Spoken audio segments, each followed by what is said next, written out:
नमस्कार, मैं हूं अमित शर्मा। सुदर्शन न्यूज में आपका स्वागत है और आप देख रहे हैं जवाब तो चाहिए।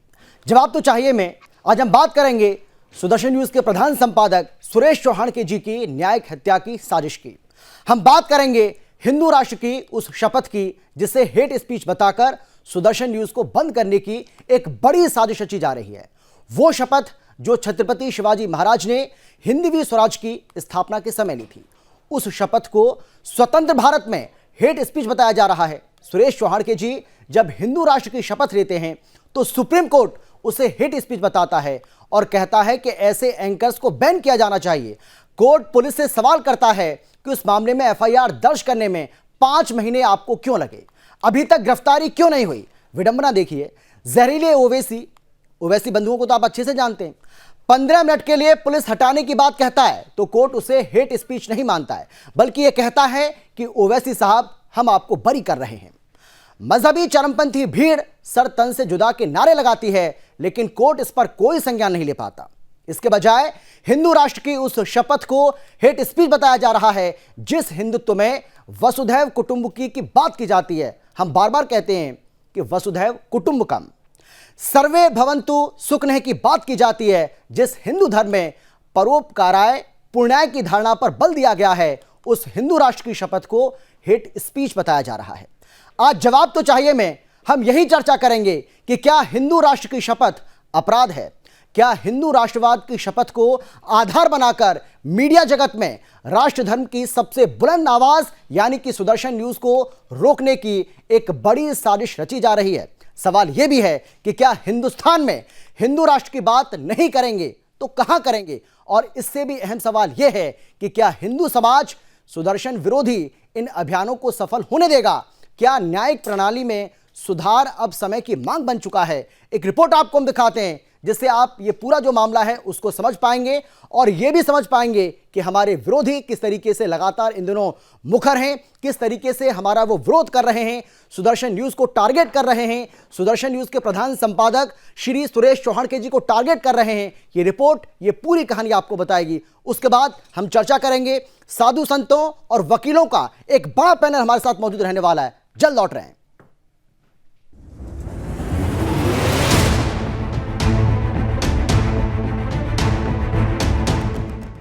एक तरफ वो वामपंथी हैं जिनकी आंखों में सुदर्शन न्यूज कांटों की तरह चुभता है, एक तरफ वो इस्लामिक कट्टरपंथी हैं जो सुरेश चौहान की जी को अपना सबसे बड़ा दुश्मन मानते हैं। ये वो लोग हैं जो हिंदू राष्ट्र की शपथ को हेट स्पीच मानकर सुरेश चौहान की जी की न्यायिक हत्या की कोशिश कर रहे हैं। तो वहीं दूसरी तरफ वो हिंदू समाज है जो सुरेश चौहान की जी के समर्थन में उठ खड़ा हो गया।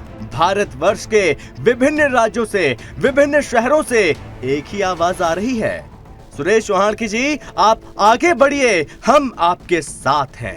माननीय सुप्रीम कोर्ट को हथियार बनाकर हिंदू विरोधी शक्तियां सुरेश चौहान की जी की गिरफ्तारी कराना चाहती हैं, सुदर्शन न्यूज को बैन कराना चाहती हैं, लेकिन देश का हिंदू समाज हुंकार भर रहा है कि मीडिया जगत में हिंदू राष्ट्रवाद की सबसे बुलंद आवाज सुदर्शन न्यूज को कमजोर नहीं पड़ने देंगे। महाराष्ट्र के नागपुर में जहां हिंदू विरोधी मानसिकता के जजों की सद्बुद्धि के लिए यज्ञ किया गया हो, वहीं राष्ट्रीय राजधानी दिल्ली में सुरेश चौहान की जी के बल और साहस में वृद्धि के लिए यज्ञ देवता को आहुति समर्पित की गई। इसके अलावा संत समाज, आम हिंदू जनमानस, महिला, युवा, बुजुर्ग सभी एक सुर में सुदर्शन न्यूज का समर्थन कर रहे हैं। सुरेश चौहान की जी द्वारा दोहराई गई हिंदू राष्ट्र की जिस शपथ को हेट स्पीच बताया जा रहा है, शपथ छत्रपति शिवाजी महाराज ने रायरेश्वर महादेव मंदिर में ली थी। यहाँ सवाल उठता है कि क्या शिवाजी महाराज के आदर्शों पर चलना अपराध है। जिस हिंदुत्व में वसुधैव कुटुंबकम की बात कही गई है, उस हिंदू राष्ट्र की शपथ को दोहराना अपराध कैसे है। सवाल ये भी है कि क्या सुदर्शन न्यूज के लिए प्रेस की स्वतंत्रता नहीं है। इससे भी बड़ा सवाल ये कि क्या सुदर्शन को कमजोर करने की विधर्मी साजिश है और क्या ये साजिश सफल हो पाएगी। Bureau report, Sudarshan news.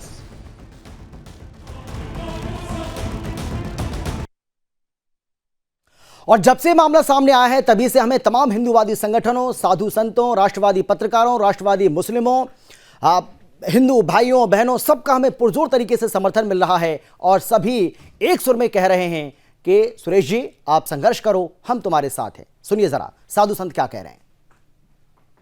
जय श्री राम, भारत माता की जय, जय हिंदू राष्ट्र। मैं अमित सिंह राठौर, हिंदू राष्ट्र नवनिर्माण सेना से राष्ट्रीय अध्यक्ष।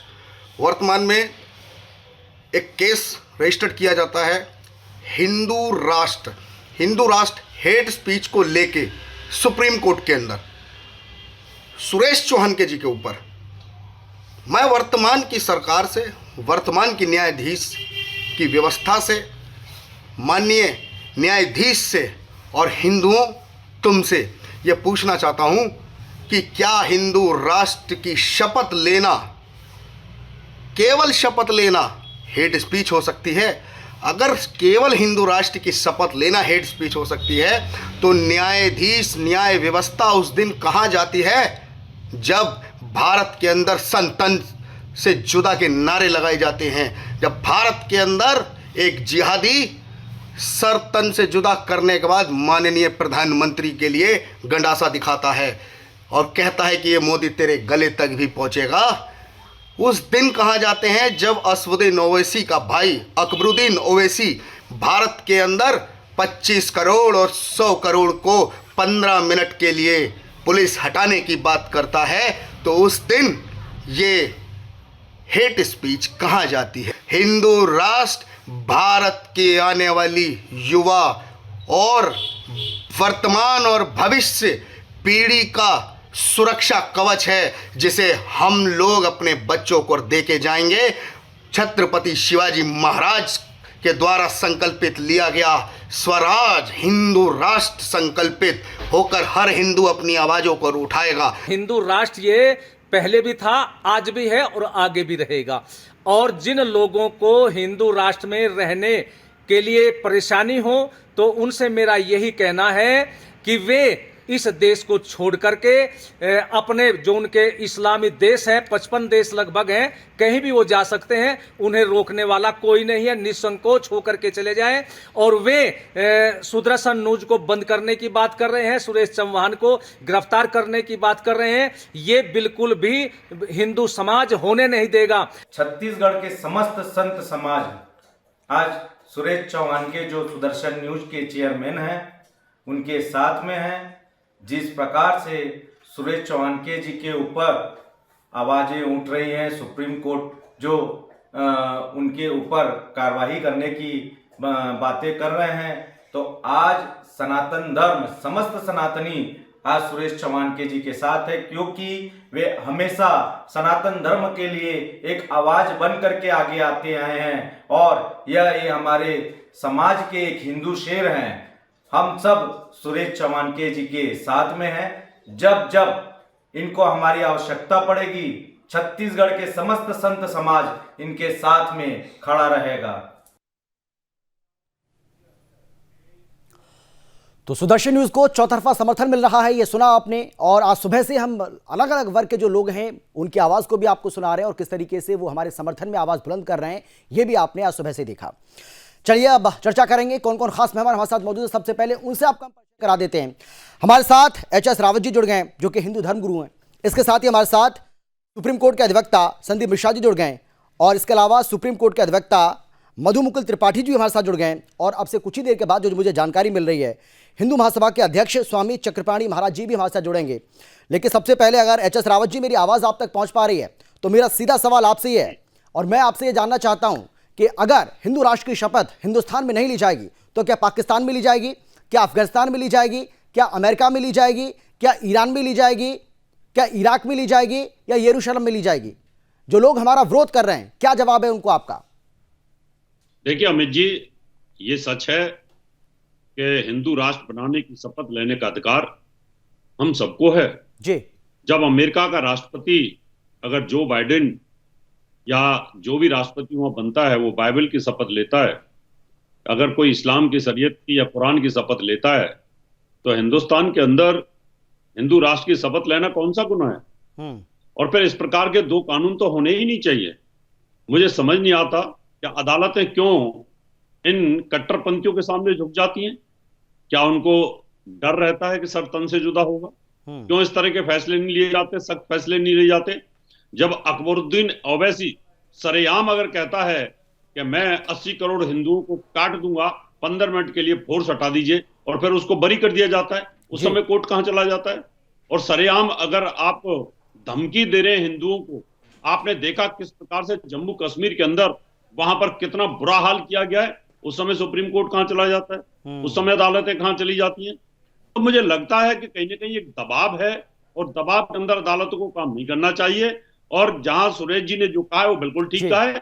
जनता, हिंदुस्तान की जनता उनके साथ है, और ये हमारा राइट बनता है, ये हमारा अधिकार बनता है अगर हम हिंदुस्तान में रहते हैं। और हिंदुस्तान में हिंदू धर्म हमारा है, और सबसे ज्यादा मेजोरिटी में हम थे और आज भी हैं, तो हिंदू राष्ट्र की शपथ लेने का अधिकार हमें बनता है। हर तरीके से हर आदमी किसी न किसी रूप में अपने देश की सुरक्षा के लिए शपथ लेता है। ठीक है संदीप जी, सुरेश चौहान जी ने ट्वीट किया, और इस ट्वीट के ऊपर मैं पढ़ रहा था, मैं देख रहा था कि बहुत सारे ऐसे हमारे विरोधी हैं जो ये कह रहे हैं कि हिंदू राष्ट्र की शपथ लेकर आपने पाप किया है, आपने अपराध किया है, और यह अपराध इसलिए है क्योंकि हमारा देश हिंदू राष्ट्र नहीं है बल्कि ये सेक्युलर कंट्री है, और एक सेक्युलर कंट्री के अंदर वहां हिंदू भी रहता है, वहां मुसलमान भी रहता है, और अगर आप हिंदू राष्ट्र की शपथ लेते हैं तो इससे आप मुस्लिमों में नफरत पैदा करने की कोशिश कर रहे हैं, और इससे साबित होता है कि आप उनके लिए द्वेषपूर्ण भावना है आपकी, और इसलिए यह अपराध की श्रेणी में आता है। कानून के मुताबिक, कानून के हिसाब से आपको लगता है यह सही है? अमित जी, दो बातें हैं। जिस कंटेम्प्ट पिटीशन में सुरेश चौहान जी की चर्चा हो रही है, उस कंटेम्प्ट पिटीशन में 2 राज्यों की पुलिस इन्वॉल्व थी।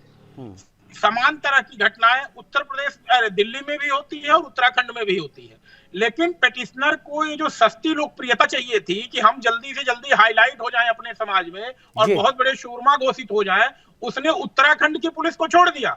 उसने सुरेश चौहान जी को पकड़ लिया दिल्ली पुलिस, क्योंकि सुरेश चौहान के हिंदुत्व की एक आवाज है, और उनका चैनल सुदर्शन न्यूज पूरे भारत भर में और पूरी दुनिया में हिंदुत्व की आवाज बनता है, इसलिए उन्होंने सुरेश चौहान जी को टारगेट किया। तो ये समझिए कि टारगेटेड जो है पिटीशन है। और दूसरी बात मैं यहाँ पे कहूं, ये पिटीशन किसी तरह से जुडिशियल हमें नहीं कहना चाहिए कि सुरेश चौहान जी के खिलाफ है, न्यायिक तौर पे सुरेश चौहान जी के खिलाफ नहीं है। कोई भी व्यक्ति राज्य पुलिस की कार्यवाही के खिलाफ अगर जाता है कि कंटेम्प्ट हुआ है, तो वहां पे राज्य सरकार की पुलिस से पूछा जा रहा है, दिल्ली पुलिस से पूछा जा रहा है, ना कि सुरेश चौहान जी से पूछा जा रहा है। और दिल्ली पुलिस अपनी जांच करके जब घोषित कर चुकी है पहले ही कि सुरेश चौहान जी के खिलाफ कोई मामला नहीं बनता है, तो दिल्ली पुलिस को अपने वादे पर कायम रहना चाहिए, अपनी जांच पे कायम रहना चाहिए, और इस बात का एफिडेविट सुप्रीम कोर्ट के समक्ष देना चाहिए बिना किसी दबाव में आए हुए। ये चीज समझिए, होता क्या है कि जब कंटेम्प्ट पिटीशन सुप्रीम कोर्ट के सामने आती है तो लोग दबाव में आकर के झूठ को सच, सच को झूठ करने लगते हैं। तो ऐसी स्थिति में मेरी गुजारिश है दिल्ली पुलिस से कि अपने बयान पे कायम रहे, अपनी जांच पे कायम रहे, अपने अधिकारियों की रिपोर्ट पे कायम रहे। जी बिल्कुल ठीक है। स्वामी जी जुड़ गए हमारे साथ, लेकिन मैं आपके पास आऊं उसके पहले मैं मधु मुकुल जी आपके पास आना चाहूंगा, और मैं आपसे भी ये जानना चाहूंगा कि हिंदू राष्ट्र की शपथ लेना क्या हिंदुस्तान के अंदर अपराध की श्रेणी में आता है? क्या कानून क्या कहता है? देखिए, 2 विषय हैं। सबसे पहले हमें समझना होगा कि हमारे भारत में न्याय पद्धति कर क्या रही है। जी, हमारे यहाँ जो न्याय प्रक्रिया है वो कानून एक ही है, लेकिन 2 तरह से इनेक्टिव किया जाता है। जैसे फ्रीडम ऑफ स्पीच, हिंदुओं के लिए फ्रीडम ऑफ स्पीच की डिफिनेशन अलग मानती है न्यायालय। क्षमा चाहता हूं, मैं ड्यू रिस्पेक्ट कर रहा हूं जी, कि हिंदुओं के लिए हेट ऑफ स्पीच की परिभाषा अलग है, मुसलमानों के लिए अलग है।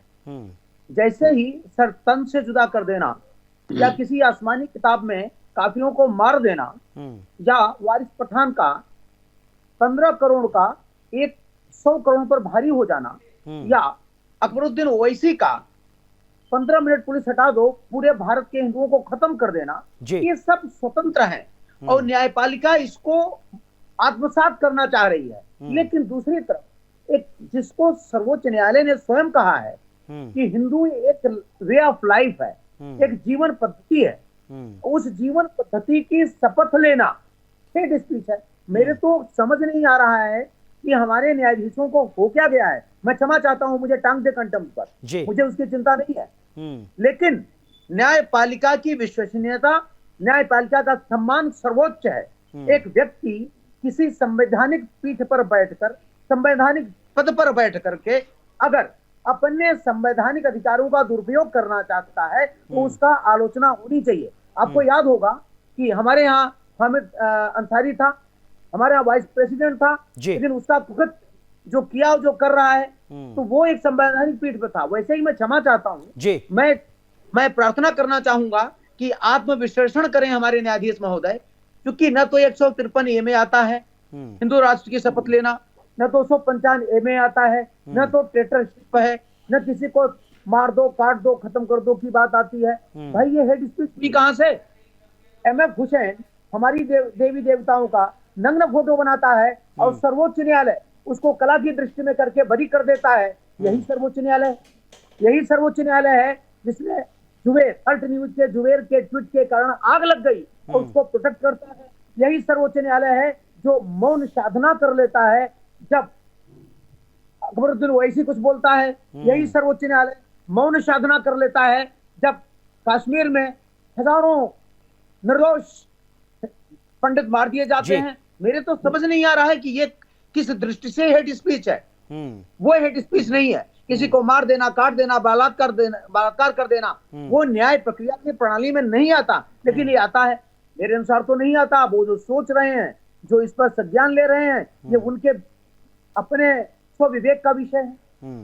ठीक है स्वामी जी, आपको मेरी आवाज आ रही है? क्या आप सुन पा रहे हैं मुझे? स्वामी चक्रपाणी जी, आवाज आ रही है आपको मेरी? सुन पा रहे हैं क्या आप? महाराज जी, आवाज आ रही है आपको मेरी? स्वामी जी, आवाज आ रही है आपको मेरी? सुन पा रहे हैं क्या आप? चलिए, मुझे लगता है आवाज नहीं जा पा रही है। और महाराज जी जैसे ही कनेक्ट होंगे, महाराज जी सुन पा रहे हैं क्या? महाराज जी, आवाज आ रही है आपको मेरी? चलिए, नहीं सुन पा रहे हैं। ठीक है,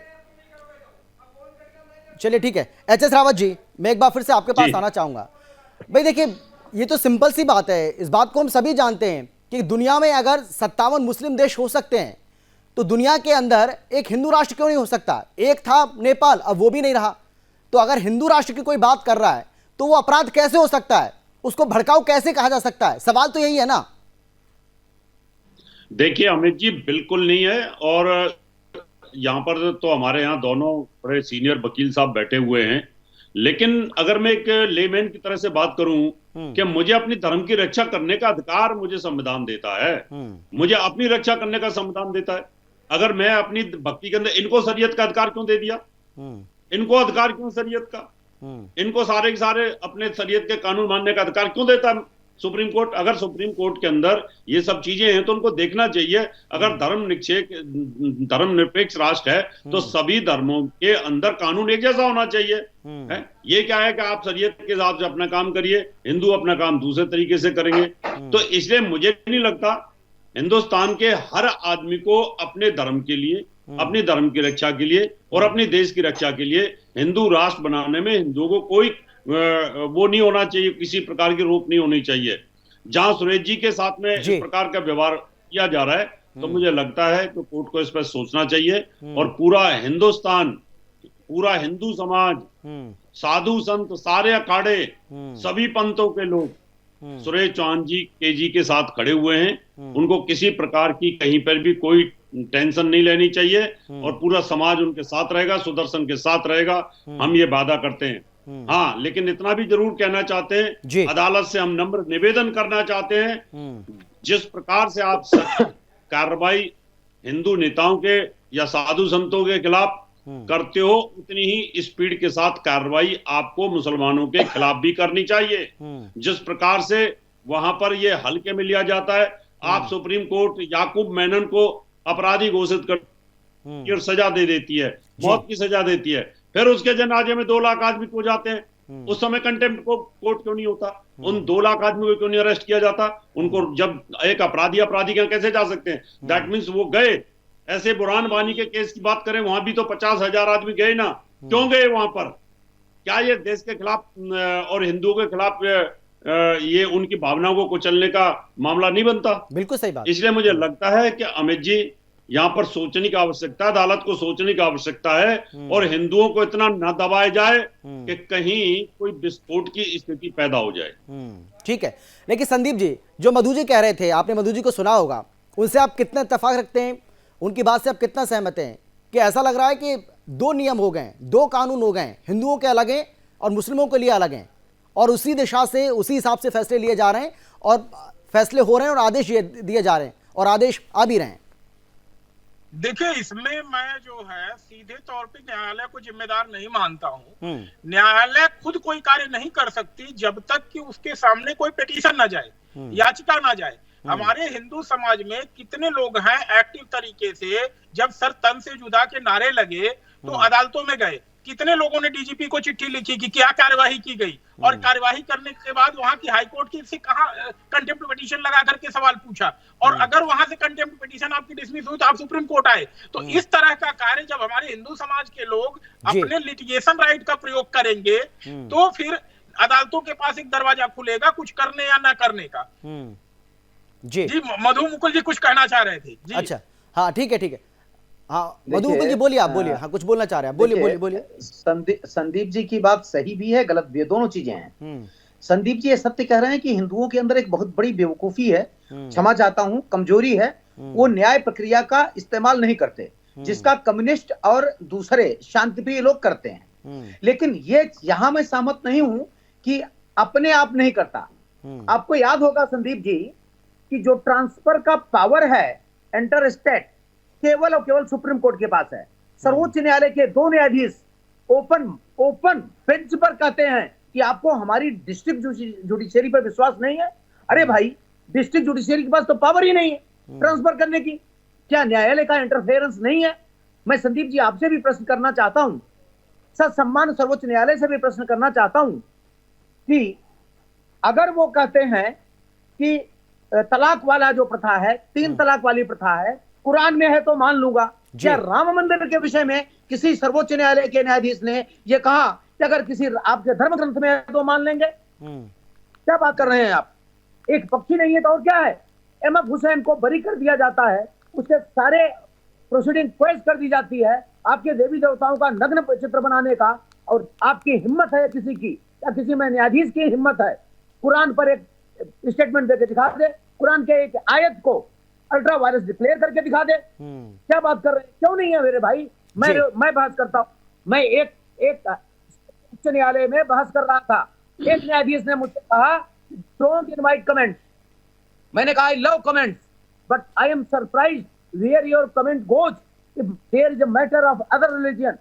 आपको याद होगा पटना हाई कोर्ट के माननीय न्यायाधीश ने कहा कि ये जो मसद से लाउड स्पीकर आता है, लाउड स्पीकर की आवाज आती है, मैं जजमेंट नहीं डिलीवर कर पाता, उनको कंडेम किया गया, उनके खिलाफ प्रोसेसन किया गया, उनको दुनिया भर की गालियां मिली और उन्होंने अपना ट्रांसफर करा लिया।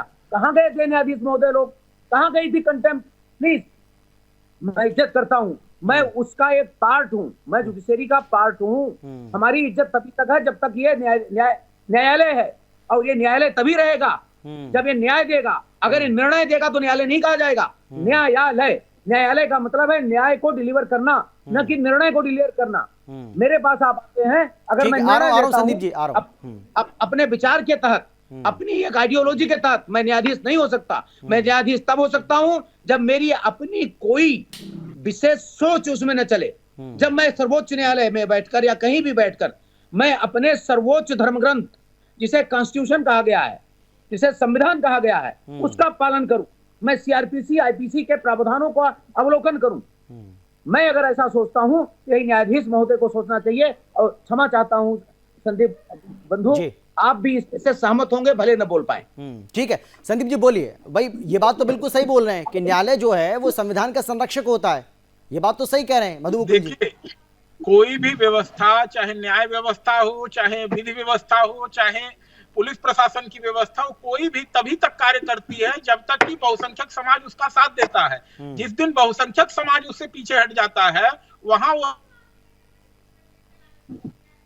जी आज स्थिति जो कही है मधु मुकुल जी ने, उससे भी मतलब स्वीकार किया जा सकता है, और शायद इसीलिए हम लोग यहाँ डिबेट में बैठे हुए हैं। ठीक है, ठीक है। एच एस रावत जी, आपसे आखिरी कमेंट में चाहूंगा और मैं दोनों तरफ के लिए कमेंट आपसे चाहूंगा, जो वामपंथी, इस्लामिक कट्टरपंथी, हिंदू विरोधी तत्व, सो कॉल्ड सेक्युलर, और इसके साथ ही जो ईसाई मिशनरी जो लगातार हमारा विरोध कर रहे हैं, उनको भी आपका क्या मैसेज रहेगा, उनको आप क्या संदेश देंगे? और इसके साथ ही जो लोग हमारा समर्थन कर रहे हैं और खासतौर पर जो लोग हमारे साथ खड़े हुए हैं, उन दोनों के लिए क्या मैसेज रहने वाला है आपका? क्या कहेंगे उनको आप ऐसे समय में जब हमें टारगेट किया जा रहा है, चैनल को टारगेट किया जा रहा है, हमारे प्रधान संपादक जी को टारगेट किया जा रहा है?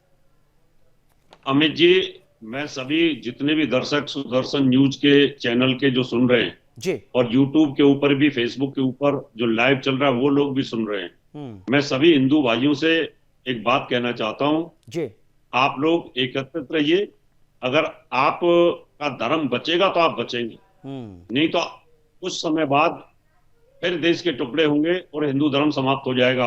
हिंदू धर्म पर चारों तरफ से हमले हो रहे हैं, ईसाइयों के हमले हो रहे हैं, जिहादी हमले हो रहे हैं, और जो साथ में हिंदुओं के अंदर घुन और दीमक की तरह जो वामपंथी लगे हुए हैं, जो बात बात के ऊपर कहीं ना कहीं हिंदू धर्म के ऊपर, कभी राम के ऊपर, कभी सीता के ऊपर, कभी कृष्ण के ऊपर, जो कहीं ना कहीं तंज कसते रहते हैं, इनका भी विरोध करिए।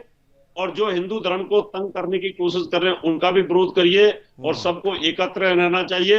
अगर सुदर्शन न्यूज पर कोई आंच आती है या सुरेश चौहान जी के ऊपर कोई आंच आती है, तो मैं सबसे एक निवेदन करूंगा, सबको एक छत्र इकट्ठा होकर के लाखों की संख्या में कहीं ना कहीं सरकार के साथ में उनको बताना चाहिए, सरकार के खिलाफ कहीं ना कहीं ये बात रखनी चाहिए।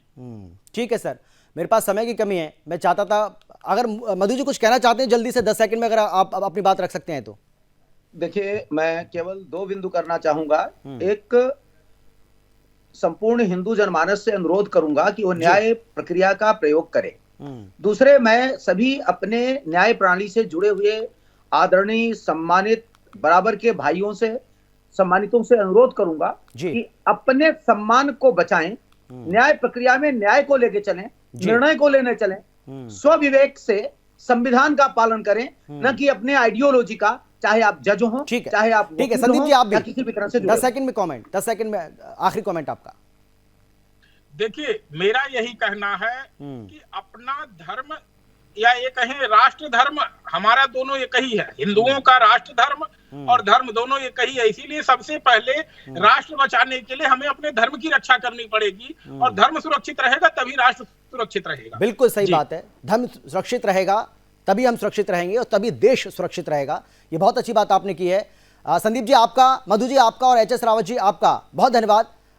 हमने स्वामी चक्रपाणी महाराज जी को भी जोड़ा था, हम चाहते थे उनसे भी हम बातचीत करें, उनसे भी सवाल जवाब का जो सिलसिला है उसको आगे बढ़ाएं, लेकिन किसी कारणवश वो नहीं जुड़ पाए। एक बार फिर से आप सभी का बहुत बहुत धन्यवाद इस चर्चा में शामिल होने के लिए, अपनी अपनी बात रखने के लिए। लेकिन जो लोग हमारा विरोध कर रहे हैं उन्हें यह समझना होगा कि हिंदू राष्ट्र भारतीय सभ्यता और संस्कृति की शुरुआत से भारत की विशेषता रहा है, और यह भारत की विरासत वर्तमान और भविष्य भी है। हमें राष्ट्रवादी लोगों, राष्ट्रवादी मुस्लिमों, राष्ट्रवादी संगठनों, राष्ट्रवादी पत्रकारों, साधु संतों का खूब सहयोग मिल रहा है और समर्थन भी मिल रहा है। इस भारी समर्थन के लिए आप सभी का हम आभार प्रकट करते हैं, बहुत बहुत धन्यवाद है। और हाँ, यह आपको ध्यान रखना होगा कि अभी ये हमारी लड़ाई जारी है, यानी लड़ाई खत्म नहीं हुई है। नमस्कार, फिलहाल इतना ही। सुदर्शन न्यूज़ पर खबरों का जो सिलसिला है वो आगे भी जारी रहेगा। देश और दुनिया की बाकी खबरों के लिए आप देखते रहिए सुदर्शन न्यूज़। शपथ लेते हैं, किसी भी परिणाम के लिए पीछे नहीं हटेंगे। मोदी बता, आखिर राम की माँ कहाँ गई, किधर जन्म